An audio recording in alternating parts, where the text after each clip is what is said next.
اللہ کے نبی صلی اللہ علیہ وسلم نے عورت کو اتنا حکم دیا ہے کہ شوہر کی اطاعت اتنا کرے گی کہ اگر شوہر اپنی بیوی کو اپنی کسی خاص ضرورت کے تحت بلا رہا ہے، دن بھر آفس میں کام کر کے تھکا ہوا آیا ہے، اس نے شادی اس لیے کی ہے تاکہ اس کو سکون حاصل ہو، لِتَسْكُنُوا إِلَيْهَا، تمہاری بیویاں تمہاری سکون کا ذریعہ ہیں۔ جب بیوی سے سکون ہی نہ ملے تو کہاں جائے وہ؟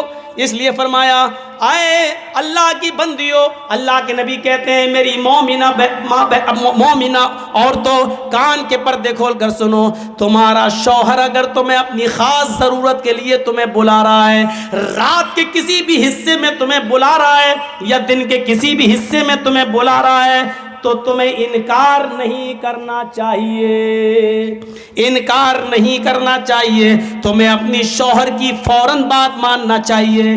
یہاں تک کہ اللہ کے نبی نے کہا علی قطب، اگر تم اونٹ کے کجاوے پر بھی بیٹھی ہو تب بھی تمہیں آنا پڑے گا۔ اونٹ کا کجاوا تمہیں سمجھ میں نہیں آئے گا؟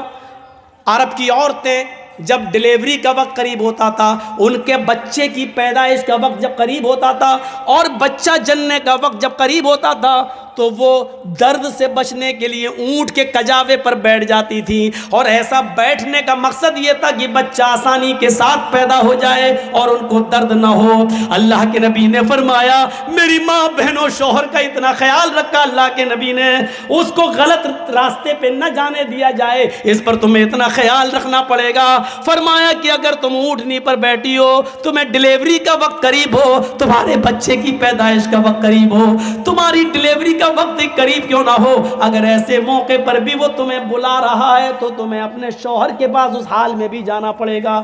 حالانکہ یہ ایک مقصد ہے بتانے کا، یعنی اتنا بڑا مقام ہے، لیکن اتنا بڑا ظالم کوئی شوہر نہیں ہوگا جو اپنی بیوی کو اس حال میں بلائے گا کہ بچہ پیدا ہونے والا اور ہم اس کو اس حال، اتنا ظالم نہیں ہوتا کوئی مرد، اتنا ظالم نہیں ہوتا ہے۔ لیکن ایک مرد کی اہمیت بتائی ہے کہ دیکھو وہ دن بھر تھکا مارا آیا ہے، وہ باہر اس نے ہزاروں قسم کی لڑکیوں کو دیکھا ہے، اس کا دل بہک بھی سکتا ہے، پھسل بھی سکتا ہے، اس لیے اس کو سب سے زیادہ گھر آنے کے بعد تمہارے سکون کی ضرورت ہے۔ سنو میری، اللہ کے نبی نے فرمایا سنو اللہ کی بندیو، تمہارا شوہر اگر تمہیں اس حال میں بلاتا ہے کہ تم چولہے پر بیٹھی ہو، روٹی پکا رہی ہو، تب بھی تمہیں سب کو چھوڑ کے آنا پڑے گا۔ روٹی جلتی ہے تو جل جائے، ہانڈی میں گوشت پکتا ہے، جلتا ہے تو جل جائے، جلدی سے گیس چولہا بند کرو اور اپنے شوہر کے پاس جاؤ، فوراً تمہیں اس کا حکم ماننا پڑے گا۔ حالانکہ اتنا بڑا ظالم بھی کوئی نہیں ہوگا جو یہ کہے گا کہ روٹی چھوڑ کے آ، اتنا بڑا ظالم بھی کوئی نہیں ہوگا۔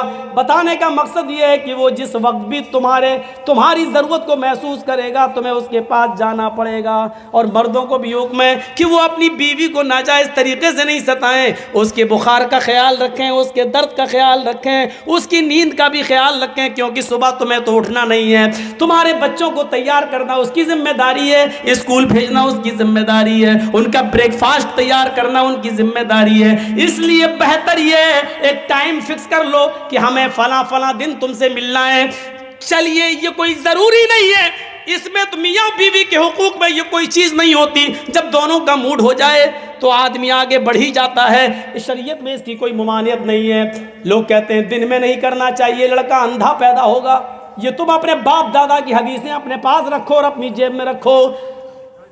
اللہ کے رسول نے تو عورت کو حکم دیا ہے کہ نفلی روزہ تم اپنے شوہر کی اجازت کے بغیر نہیں رکھ سکتی ہو سکتا ہے کہ دن میں تمہارے شوہر کو تمہاری ضرورت پڑ جائے اور تم کہہ دو میں روزے سے ہوں اور اس کے دل میں آگ لگ جائے، پھر وہ غلط راستے تلاش کرتا پھرے۔ اس کا مطلب یہ ہوا کہ دن کے بھی کسی حصے میں شوہر اپنی بیوی سے ہم بستری کر سکتا ہے۔ کل یہ نہ ہو چاہے کہ ہوٹلوں میں بیٹھ کے مولانا بڑا بدتمیز تھا، کیسی باتیں کر گیا، یہ دین کا ایک حصہ تھی، میں بتا رہا ہوں آپ کو۔ تو اطاعت با اللہ، اپنے شوہر کی اطاعت کرو۔ اس میں اب تو پرچہ جیب میں رکھنا پڑے گا، ٹائم۔ اب ایک دو باتیں اور سن لیجئے، بڑی دلچسپ بات ہے۔ تو 4 چیزیں ہو گئیں، 5 وقت کی نماز پڑھتی ہو، رمضان کے پورے روزے رکھتی ہو، اپنی ستر کی اور شرمگاہ کی حفاظت کرتی ہو اور اپنی شوہر کی اطاعت و فرما برداری کرتی ہو، یہ 4 کام جو عورت کر لے کیا ہوگا؟ فَلْتَدْخُلْ مِنْ أَيِّ أَبْوَابِ الْجَنَّةِ شَاءَتْ، یہ جنت کے جس دروازے سے داخل ہونا چاہے ہو جائے، اللہ کے فرشتے کھڑے ہوں گے، اے عورت 8 دروازے کھلیں، جا جس دروازے سے جانا چاہے چلی جا۔ یہ ہے عورت کو جنت کا سرٹیفکیٹ۔ ایک دوسری حدیث میں اللہ کے نبی نے فرمایا جس کی 3 بیٹیاں ہوں گی یا 3 بہنیں ہوں گی، بہنیں، یعنی باپ کا انتقال ہو گیا تو بہنوں کا ذمہ دار بھی تو بھائی ہو گیا نا. تو جس کی 3 بیٹیاں یا جس کی 3 بہنیں ہوں اور باپ کا انتقال ہو گیا ہو اور بہنیں اس کی نگرانی میں ہوں، تو جس کی 3 بیٹیاں یا 3 بہنیں ہوں اور اس نے ان کو پڑھایا ہو، لکھایا ہو، اچھا ادب سکھایا ہو اور اچھی تعلیم دی ہو اور اس کے بعد ان تینوں کا نکاح کر دیا ہو، ان تینوں کی شادی کرا دی ہو، دیندار گھرانے میں ان کا گھر بسوا دیا ہو، تو ان تینوں کا نکاح کرا کے ان کا گھر بسانے والا، ان بہنوں اور بیٹیوں کا گھر بسانے والا جنت میں میرا پڑوسی بن کر رہے گا. کہاں رہے گا؟ جنت میں میرا پڑوسی بن کر رہے گا.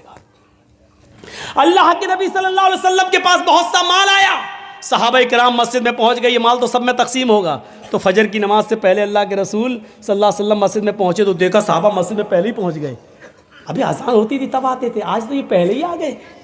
تو اللہ کے رسول نے فرمایا لگتا ہے شاید تمہیں خبر مل گئی کہ آج مال تقسیم ہوگا. بحرین سے مال آیا تھا، بہت مال، تو سب صحابہ میں بٹنا تھا. تو صحابہ نے کہا ہاں اللہ کے رسول مال. صحابہ نے کہا اللہ کے رسول اب ہمیں نماز روزہ حج و زکوٰۃ کی ضرورت کیا؟ چابی جب ہمارے ہاتھ میں آ گئی، لا الہ الا اللہ پڑھ لیا، تب تو ہم جنت میں جب چاہیں گے تالا کھول کے گھس جائیں گے. اب تو جنت ہماری ہو گئی. اللہ کے نبی نے فرمایا نہیں، لا الہ الا اللہ جنت کی چابی تو ہے، لیکن اس میں جو دندانے ہوتے ہیں نا، گٹر، آپ نے دیکھا ہوگا جو چابی چاہے بائک کی ہو، موٹر سائیکل کی ہو یا آپ کے لاک تالے کی ہو، کسی کی بھی، اس میں چابی کے اندر دانے ہوتے ہیں، ہلکے سے دندانے ہیں، گٹر جو ریتی سے بنائے جاتے ہیں، اس میں ہلکے ہلکے گٹر کیے جاتے ہیں. وہ جب تک گٹر نہیں ہوگا تب تک تالا نہیں کھلے گا.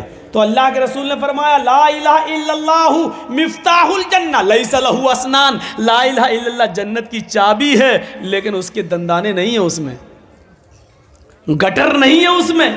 اور بغیر گٹر والی چابی، بغیر دندانے والی چابی سے تالا نہیں کھلے گا.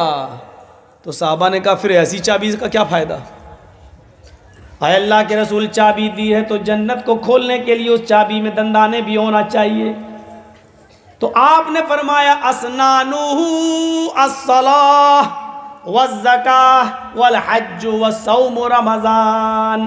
اللہ کے نبی فرماتے ہیں اس چابی کو میں نے تمہیں دے دیا، اب اس چابی میں دانے تم خود بناؤ، اس میں گٹر تم خود بناؤ، اور اس کے گٹر ہیں نماز، روزہ، حج اور زکوٰۃ. جس کی چابی میں یہ دانے ہوں گے تو تالا کھلے گا، ورنہ نہیں. لیجئے تو پتہ کیا چلا کہ صرف لا الہ الا اللہ کہہ دینا کافی نہیں ہے، لا الہ الا اللہ سچے دل سے کہا جائے اور لا الہ الا اللہ کے بعد نماز، روزے اور حج و زکوٰۃ کی پابندی بھی ہو، تب جنت ہمیں ملے گی، انسان جنت میں داخل ہوگا. کتنی حدیثیں ہو گئیں؟ 3. چوتھی حدیث پہ آئیے. فہرست نمبر، لسٹ میں چوتھا نمبر، من مات لا یشرک باللہ شیئا دخل الجنہ. جو اس حال میں مرا، جس کو اس حال میں موت آئی کہ وہ اللہ کے ساتھ کسی کو شریک نہیں کرتا تھا، اس کی موت شرک پر نہیں بلکہ توحید پر ہوئی ہے، تو یہ آدمی بھی کہاں جائے گا؟ دخل الجنہ، جنت میں داخل ہوگا. مرتے وقت وہ موحد ہونا چاہیے، توحید پرست ہونا چاہیے. مرتے وقت شرک پر اس کی موت نہیں ہونی چاہیے.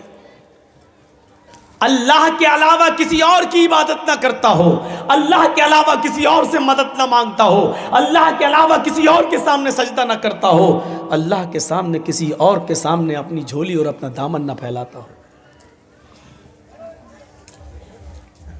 جس کا انتقال اس حال میں ہوا کہ اس کی زندگی میں شرک نہیں تھا، من مات لا یشرک باللہ شیئا، جو اللہ کے ساتھ کسی کو شریک نہیں کرتا تھا، وہ کہاں جائے گا؟ دخل الجنہ، جنت کے اندر جائے گا. 5ویں حدیث سنانے جا رہا ہوں، سنیے. اس کے بعد کچھ واقعات آئیں گے، حدیث ہوں گی. جنت میں جانے کا 5واں راستہ، 5ویں حدیث سنیے اللہ کے نبی کی کیا ہے؟ من کان آخر کلامہ لا الہ الا اللہ دخل الجنہ مرتے وقت جس کی زبان سے